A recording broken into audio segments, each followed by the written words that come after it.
talagang mahirap lang po kami talaga. Mangingisda lang po kami. Hindi. Kinikita namin, sapat lang. May sumasobra man sa kita ng asawa ko. Sa sobra man, konti lang. Ang asawa ko mangingisda bago ako nagtitinda. Tapos bago pinapadala ko ng pera sa mataing mga anak ko, mga nag-aaral. May bangkaw kami 3 nung una. Ngayon, naibenta ko dahil nagpapaaral nga ako ng mga anak ko noon. Pag nangutang ka kasi ngayon, wala namang magpapautang sa'yo. Kung hindi ka kakilala, hindi ka mapapautangin. Mahirap po ang pangungutang kasi po, siyempre, mangungutang ka sa tao, isang buwan lang, ibabalik mo rin kagad.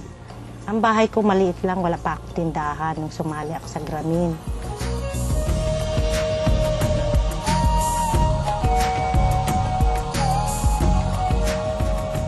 Nung nag-umpisa ako, pinalaki ko din yung bahay ko, katulong ko rin.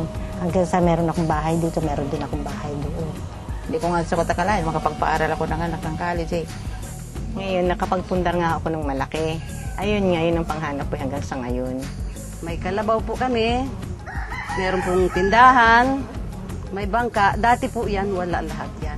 Ngayon, tulong ng Grameen sa pagpapalaki ng mga anak ko kasi nakapag-aral ho sila. Ako'y lubos na nagpapasalamat dahil sa, kung hindi po sa kanila, siguro hindi ko rin po mararating pa itong ganitong sitwasyon ng pamumuhay. Salamat na lang din ako kasi mayroong microfinance na tumutulong at kayo yung ginamit para kayo din ang magtiyaga, tumawid dito maski malalaki alon, no? Papasalamat po ako sa naitulong ng kasama Grameen mula noon hanggang ngayon. Maraming salamat po.